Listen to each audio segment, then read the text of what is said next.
Hello and welcome to Short Tales, a series of short stories and reviews written and read by me, Damian Robb. Personality tests seem to spring up like weeds. There are many out there, mostly consisting of questions with multiple choice answers or strange statements that require you to rate on a scale how much you agree or disagree with said statement.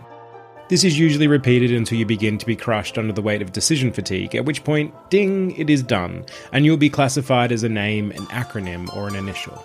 I'm not necessarily doubting their validity, but I do think there are more interesting ways to get these results. Like, maybe have your subjects look at some pretty pictures and tell you what they see. This review is on the Rorschach Test.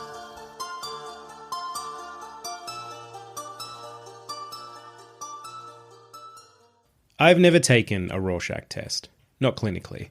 I'm guessing neither have most of you, although you're likely familiar with them. For those who aren't, Rorschach tests, or inkblot tests, are mirrored, purposely ambiguous splotches of ink spread across a page. While they most resemble the artwork of a creative toddler, they are instead a form of psychological test. The ambiguousness of the imagery supposedly allows the viewer to see whatever speaks to them, and in so doing reveals elements of their subconscious they may not be aware of, or might otherwise try to keep hidden. Look one up and you might see a bat, or a butterfly, or a moth. But you might see something else entirely. You might see a wicked face laughing at you. You might see a dancer mid-pose. You might see an angel reaching for the sun. There are no wrong answers, only your answer, with your answer telling us more about you than it does about the image. Hermann Rorschach, the namesake and creator, devised this test in his 20s while working at a psychiatric hospital in a remote part of Switzerland. You might consider that young to develop a psychological test that still has some sporadic use in clinics today, and you'd be right. However, inkblots had been a part of Rorschach's life since he was a child. He had such a love of making images from inkblots, also known as klexography, that his school friends called him Klex, or inkblot. It's no real wonder then that when young Hermann looked out at the field of psychoanalysis, what he saw were inkblots. While still a medical student, Rorschach showed inkblots to school children and analysed their responses as part of his dissertation. He then travelled, studying further, before settling in Herisau, the location of the psychiatric hospital where he would develop his now famous test. He designed the inkblots himself, his creativity coming from the fact that his father was an artist, with Hermann himself having previously grappled with the decision to move into art or science when leaving his schooling. He experimented with several hundred inkblot tests, differing colour and design, showing them all to the patients at the hospital. Early results were promising. The different responses to the different blots were consistent among schizophrenics to manic depressives, who both responded differently to the control group, people not diagnosed with any kind of mental disorder. It didn't take long for Rorschach to reverse engineer his own findings and start to diagnose psychiatric illnesses and predict personality traits based on answers to the inkblot test, claiming that he got it wrong less than 25% of the time. After studying 300 mental patients and 100 controls, Rorschach wrote the book that would eventually make him famous, Psychodiagnostic. In it, he showed 10 inkblots carefully chosen for their diagnostic value. The book did not do well, attracting little attention from the people of the time, and was described as a densely written piece crouched in dry scientific terminology. Those looking at his work didn't see much of anything at all, it turned out. Rorschach would die unexpectedly a year later, due to a ruptured appendix. It wouldn't be until 6 years after that his work would finally be published to some acclaim, after being purchased by the then newly founded Hans Huber publishing house, who still publish the Rorschach test to this day.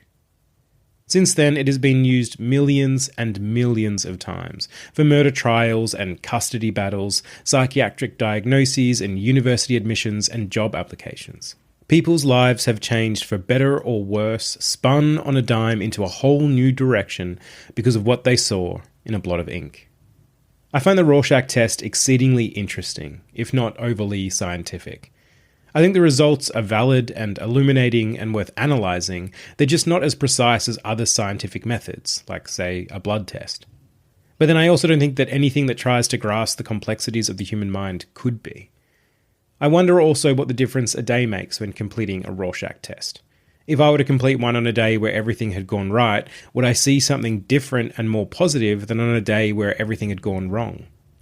While researching this topic, I saw a comic that showed two people from different eras giving an answer to the same inkblot test. One from our decade saw a tree, while another from the 1960s, when nuclear war was an occasional threat, saw a mushroom cloud. Meaning what we see is as much about the time we live in as it is about our subconscious. That the time period we live in forms who we are and how we think.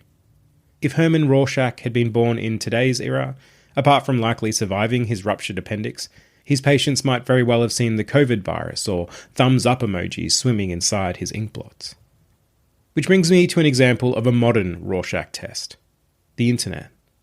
I saw a post on Twitter the other day, a joke, not a particularly funny one, but a joke nonetheless, and the comments that followed covered the entire emotional spectrum. Some people thought it was hilarious, others banal, and yet others still thought it was the highest form of insult imaginable. Who was right? They all were. They all saw something different. They each read it in an entirely different way.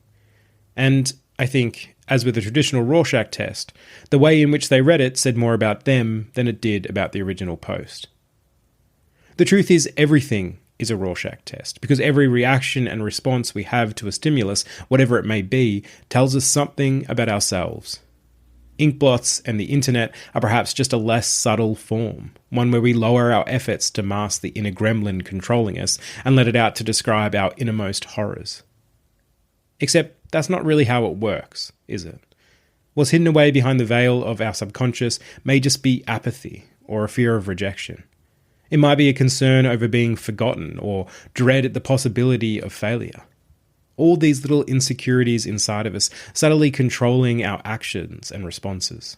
Insecurities that we want to keep hidden away, unless it's from behind the anonymous safety of a computer screen or the unconscious reveal of a Rorschach test.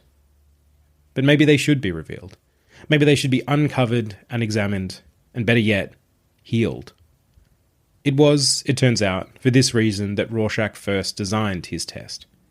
Here is a quote taken from a letter Herman Rorschach wrote to his sister when he was 19 and had just made the decision to pursue medicine over art. I never again want to read just books. I want to read people. The most interesting thing in nature is the human soul, and the greatest thing a person can do is heal souls. Sick souls. I have never taken a Rorschach test. Maybe I will.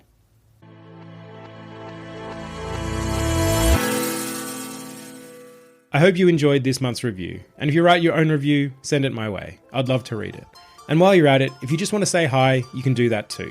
You can email me at shorttales.podcast@gmail.com or find me on Twitter at middaypajamas. Until next time, this has been Short Tales, and I've been Damian Robb.